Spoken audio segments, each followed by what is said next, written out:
Hey guys, what's up with everyone? Welcome back to one more new, interesting and knowledgeable video only on the channel पढ़ाई commerce की। आज का जो topic हम discuss करने वाले हैं वो है अकाउंटिंग कॉन्सेप्ट एंड कन्वेंशन, जो एक इम्पॉर्टेंट पार्ट ऑफ अकाउंट्स है।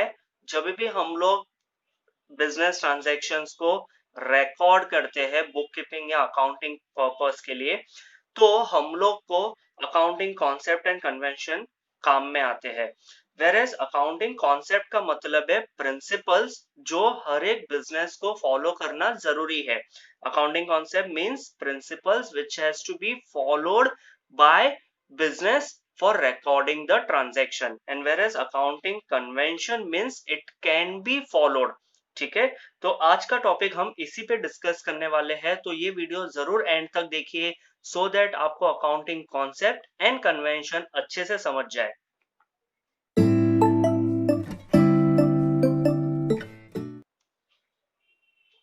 अकाउंटिंग कॉन्सेप्ट में जो टॉपिक देखने वाले हैं वो ये 7 पॉइंट है जो हम लोग कवर अप करेंगे। Business entity concept, going concern concept, cost concept, money measurement concept क्या होता है, ड्यूअल एस्पेक्ट कॉन्सेप्ट क्या है, अकाउंटिंग पीरियड कॉन्सेप्ट क्या है, मैचिंग कॉन्सेप्ट क्या है। पहले हम अकाउंटिंग कॉन्सेप्ट को देख लेते हैं, बाद में हम अकाउंटिंग कन्वेंशन देखेंगे। क्लियर है? चलिए देखते हैं एक वन बाय वन करके ये कॉन्सेप्ट क्या होते हैं। अकाउंटिंग कॉन्सेप्ट पॉइंट नंबर 1 जो है बिजनेस एंटिटी कॉन्सेप्ट या सेपरेट एंटिटी कॉन्सेप्ट। इस कॉन्सेप्ट के जरिए बिजनेस और उसका जो ओनर है वो टू डिफरेंट पर्सन होते हैं, टू डिफरेंट आइडेंटिटीज होती है, टू डिफरेंट एंटिटीज होती है। Business and the owners are different from each other. Business में बिजनेस के ट्रांजैक्शंस रिकॉर्ड होते हैं, ओनर के ट्रांजैक्शंस रिकॉर्ड नहीं होते, उसके पर्सनल ट्रांजैक्शन हम रिकॉर्ड नहीं करते। बट अगर ओनर बिजनेस से कुछ गुड्स विड्रॉ करता है तब हम लोग बिजनेस में रिकॉर्डिंग करेंगे ओनर के अकाउंट में एज अ ड्रॉइंग करके। तो यहाँ पे business and owner are two different person and the accounting is recorded from the business point of view and not the owner's point of view। हम owners के point of view से recording नहीं करते। Point number 2 आता है going concern.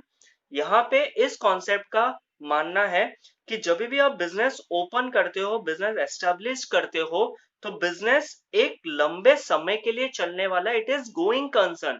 It would be operated, it would be run for a longer period of time. ऐसे नहीं है कि आपने बिजनेस ओपन किया आज और 1 साल के बाद क्लोज किया। No, it is assume that business will be running and continue for a longer period of time according to this concept।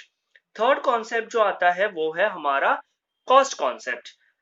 whenever the assets is purchased by the business, it has to be recorded at the cost value, at a cost price, at a purchase price। कभी कभार हम लोग उसको historical price भी बोलते हैं। जैसे कि अगर समझो हम लोग ने एक असेट्स खरीदा 1 लाख रुपए का, बट उसकी मार्केट में वैल्यू है 1,05,000 और 1,10,000। हम लोग को कॉस्ट आया 1 lakh rupees, so we would record in the books of account for only rupees 1 lakh according to this concept। Fourth आता है हमारा मनी मेजरमेंट कॉन्सेप्ट। हम वही ट्रांजैक्शंस रिकॉर्ड करेंगे जिसको हम मनी या मॉनेटरी मेजरमेंट दे सकते हैं। That is the transaction has to be recorded which has got certain monetary value और मनी वैल्यू, और उसमें करेंसी इन्वॉल्व होनी चाहिए। जैसे कि असेट्स परचेज 10 लाख रुपीज, तो हम लोग के पास 10 लाख रुपीज मनी मेजरमेंट है तो हम रिकॉर्डिंग करेंगे। बट आपका मैनेजमेंट कैसा है, आपका मैनेजमेंट का क्वालिटी क्या है, आपके कंपनी में कोई स्ट्राइक हो गई, वो हम लोग रिकॉर्डिंग नहीं कर सकते because it can not be valued in terms of money. तो वही ट्रांजैक्शन हम लोग को बुक्स ऑफ अकाउंट्स में रिकॉर्ड करना है जो हम लोग मनी में मेजर कर सकते हैं। फिफ्थ आता है dual aspect concept. Dual aspect concept का मतलब होता है जब भी ट्रांजैक्शंस होते हैं, कोई भी सिंगल ट्रांजैक्शन होता है, goods purchase, goods sold, rent paid, salary paid, ठीक है, तो यहाँ पे हर एक ट्रांजैक्शन के अंदर दो एस्पेक्ट इन्वॉल्व होते हैं, दो अकाउंटिंग इन्वॉल्व होते हैं, दो पार्ट इन्वॉल्व होते हैं। एक होता है हमेशा डेबिट पार्ट, एक होता है हमेशा क्रेडिट पार्ट। तो ट्रांजैक्शन को हम लोग को आइडेंटिफाई करना रहता है कौन सा डेबिट है कौन सा क्रेडिट है। उसके लिए आपको हम लोग के आगे के वीडियोस रूल्स देखने पड़ेंगे, जहां पे हम लोग golden rules of accounting update करने वाले हैं। तब आपको हम बताएंगे कि डेबिट और क्रेडिट क्या कॉन्सेप्ट है और उसको रूल्स कैसे अप्लाई कर सकते हैं। इसके लिए आपको ये चैनल पे लाइक शेयर और सब्सक्राइब जरूर करना है, बेल आइकन को क्लिक करना भूलना मत, so that golden rules of accounting जब भी रिकॉर्ड हो तो आपको सबसे पहले नोटिफिकेशन मिले। तो ड्यूअल एस्पेक्ट कॉन्सेप्ट क्या है? हर ट्रांजैक्शन के अंदर दो एस्पेक्ट होते हैं, one is debit one is credit. इसी से हम लोग को एक अकाउंटिंग इक्वेशन मिलता है, जिस इक्वेशन का फॉर्मूला है capital plus liability equals to assets. इसी बेस पे हम लोग बुक्स ऑफ अकाउंट्स को मेंटेन करते हैं, रिकॉर्डिंग करते हैं। पॉइंट नंबर 6 आता है अकाउंटिंग पीरियड कॉन्सेप्ट। इस कॉन्सेप्ट का मानना है जब भी आप ओनर बिजनेस में ट्रांजैक्शंस रिकॉर्ड करता है तो at an regular interval it should be measured, it should be reported, it should be check, so that हम लोग को पता चले कि हम लोग का रिकॉर्डिंग सही है कि नहीं है। जनरली अकाउंटिंग पीरियड आप क्वार्टरली चेक कर सकते हो, हाफ ईयरली या ईयरली बेस पे चेक कर सकते हो। You have to disclose all the information, you have to file the papers, you have to file the documents, you have filed the returns। तो आपको अकाउंटिंग पीरियड आपको concept wise करना पड़ता है according to accounting period concept. Next आता है हमारा matching concept. Matching concept क्या है? जब भी बिजनेस रेवेन्यू अर्न करता है उसके अगेंस्ट में उसका ही मैच हम लोग को एक्सपेंस करना पड़ता है। So according to this concept आपको revenue earn by the business has to be match with an expense of that period. आप अगर एक साल का इनकम रिकॉर्ड करते हो तो उस इनकम के अगेंस्ट में आपने जितना एक्सपेंस किया है उसी को आप मैच करोगे। नाइदर कि आप प्रीवियस ईयर नाइदर कि आप नेक्स्ट ईयर का रिकॉर्डिंग करके आप अकाउंटिंग इंफॉर्मेशन दोगे, नहीं। अगर आपने इस साल का रिकॉर्डिंग किया है तो आपको इसी साल का एक्सपेंस भी ही देना पड़ेगा। Future expense has to be shown in the balance sheet as an outstanding और प्रीपेड एक्सपेंस करके आपको दिखाना पड़ेगा। तो ये था हमारा matching concept.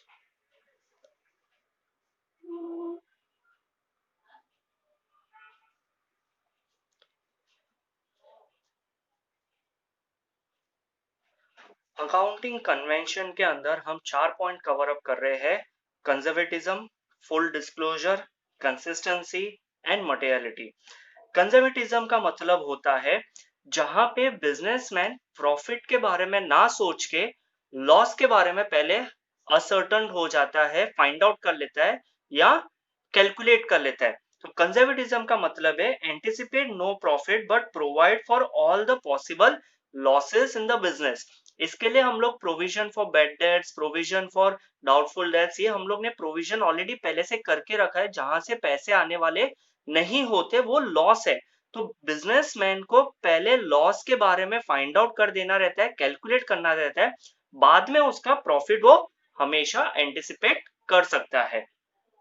Full disclosure, point number 2 जो है फुल डिस्क्लोजर, इसमें disclosing all the important information of the business. मतलब जब भी businessman, business owner business transactions record करेगा तो सारा information must be disclose wherever it is possible. तो यहाँ पे सारे बिजनेस ट्रांजैक्शन को डिस्क्लोज करना, सारा इंफॉर्मेशन डिस्क्लोज करना इंपॉर्टेंट है।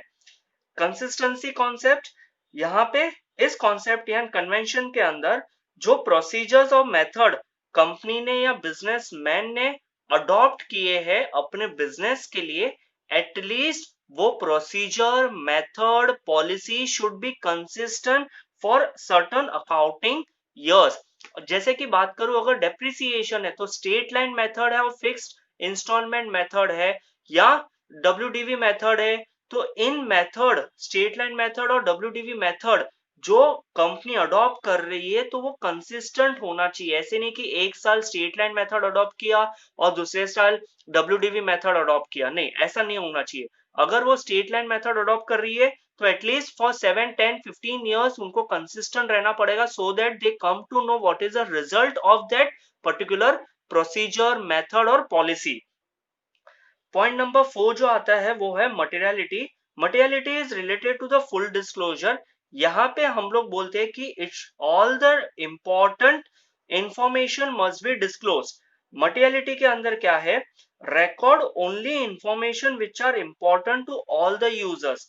मतलब आपको सारे इंफॉर्मेशन डिस्क्लोज तो करने हैं, बट वो भी आपको इंपॉर्टेंट इंफॉर्मेशन जो मटेरियल हो, जो एक्चुअली बिजनेस यूजर्स को या अकाउंटिंग यूजर्स को यूजफुल हो, वो ही हम लोग को रिकॉर्ड करना जरूरी है। अदरवाइज आपका अकाउंटिंग पर्पस सर्व नहीं होगा। तो ये था हमारा अकाउंटिंग कॉन्सेप्ट एंड कन्वेंशन पे एक छोटा सा वीडियो।